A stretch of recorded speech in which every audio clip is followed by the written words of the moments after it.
Selamat siang anak-anak semuanya. Bagaimana kabar kalian? Yang saya harapkan kita semua dalam perlindungan Tuhan dan kita dalam keadaan sehat tanpa kurang satu apapun. Dan berjumpa lagi dengan saya.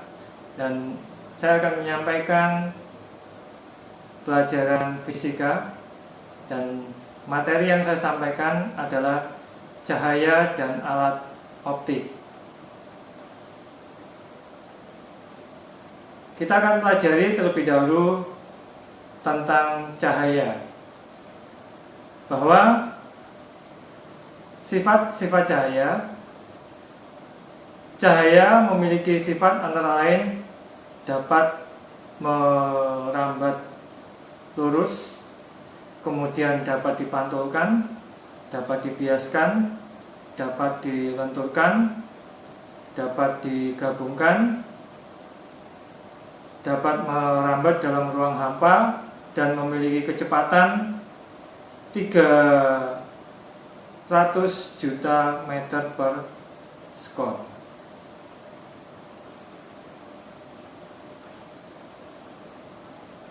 Salah satu sifat pemantulan cahaya kita bisa perhatikan pada slide gambar tersebut. Hukum pemantulan cahaya yang disebut juga dengan hukum Snellius, di mana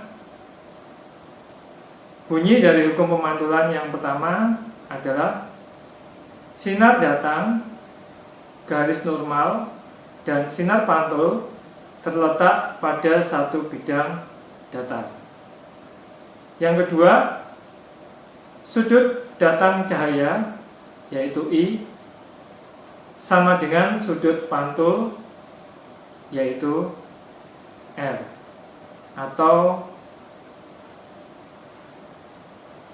AON sama dengan sudut AON sama dengan sudut NOP. Kemudian pemantulan cahaya pada cermin cekung. Bagian-bagian pada cermin cekung yaitu antara titik O dan F itu adalah ruang 1.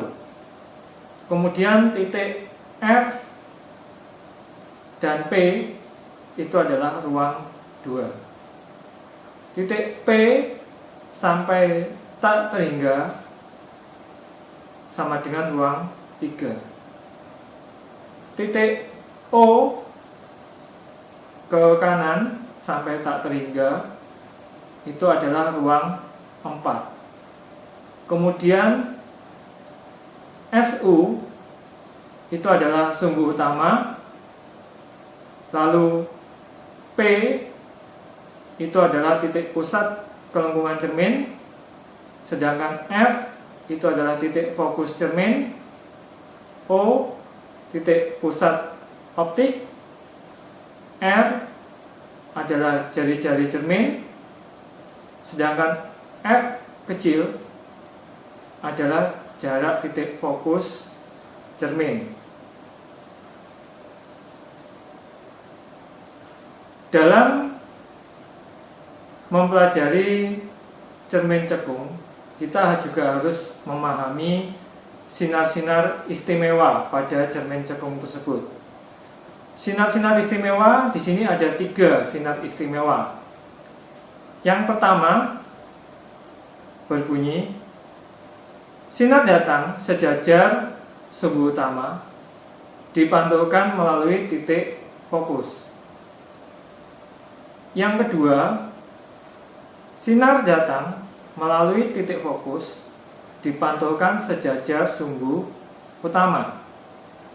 Yang ketiga, sinar datang melalui titik pusat cermin dipantulkan kembali melalui titik pusat cermin.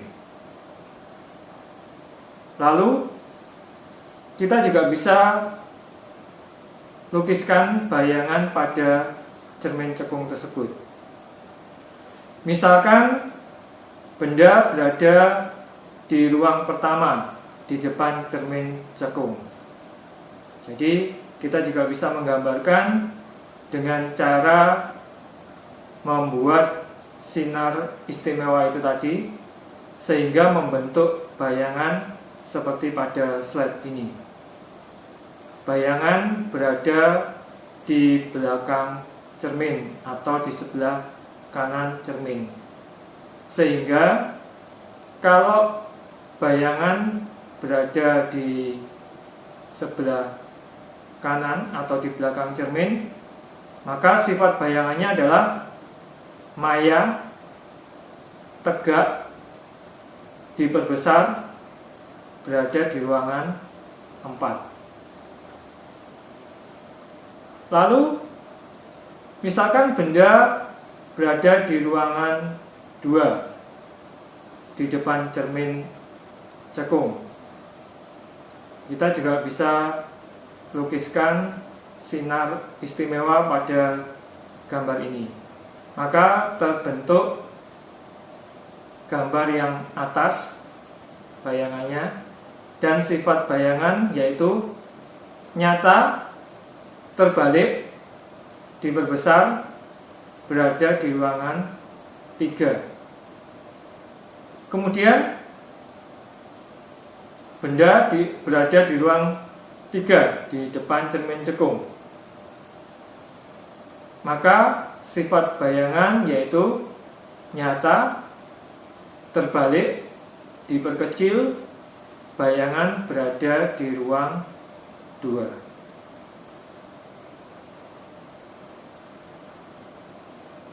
Lalu misalkan benda di titik fokus di depan cermin cekung, maka yang terjadi adalah sifat bayangan nyata, benda jauh tak terhingga.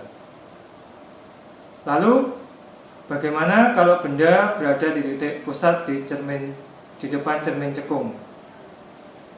Seperti pada slide tersebut, sifat bayangannya adalah nyata, terbalik, sama besar, berada di titik P.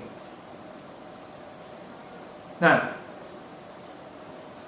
bayangan-bayangan tersebut bisa kita ketahui dengan rumus cermin cekung, yaitu 1/SO ditambah 1/SI sama dengan 1/F.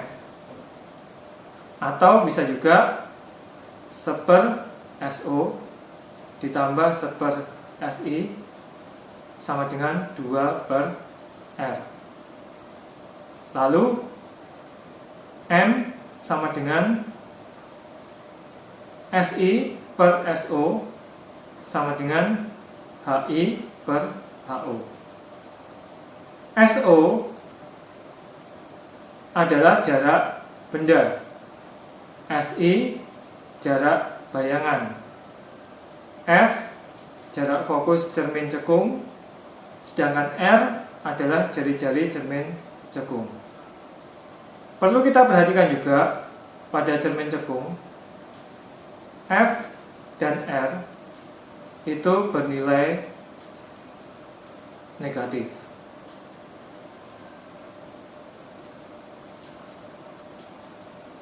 Lalu selanjutnya, pemantulan cahaya pada cermin cembung. Kalau kita perhatikan pada slide ini mirip dengan cermin cekung, namun kita perhatikan letak bayangannya. Bagian-bagian dari cermin cekung yaitu O sampai F itu adalah ruang 1. F sampai P itu adalah ruang 2. P sampai tak terhingga itu adalah ruang 3. Sedangkan O sampai tak terhingga ke kiri, O ke kiri itu adalah ruang 4. Sedangkan SU adalah sumbu utama, P titik pusat gelembungan cermin, F titik fokus cermin, O titik pusat optik, R adalah jari-jari cermin, F jarak titik fokus cermin. Dalam cermin cembung, kita juga harus memahami sinar-sinar istimewa, sama seperti pada cermin cekung tadi. Sinar-sinar istimewa pada cermin cembung yang pertama berbunyi, sinar datang sejajar sumbu utama dipantulkan seolah-olah dari titik fokus.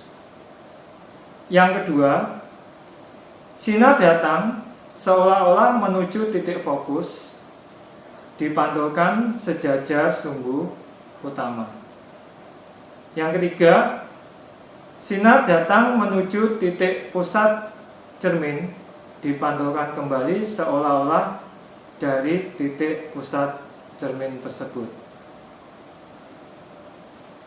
Lalu bagaimana untuk melukis bayangan pada cermin cembung? Sama halnya di cermin cekung tadi, kita harus gambarkan sinar istimewa pada cermin cembung tersebut.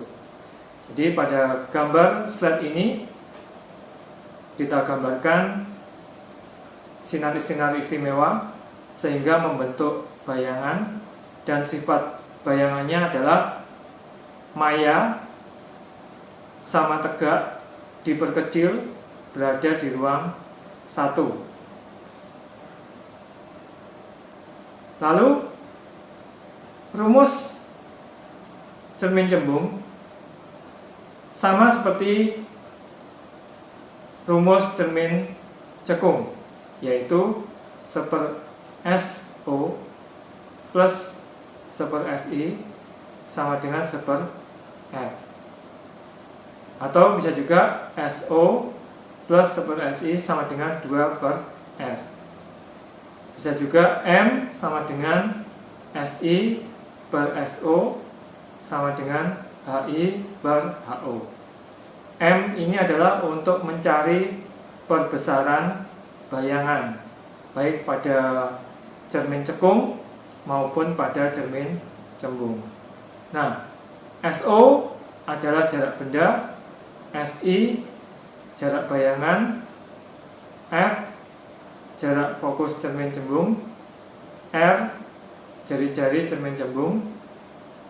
Dengan catatan bahwa pada cermin cembung F dan R bernilai negatif.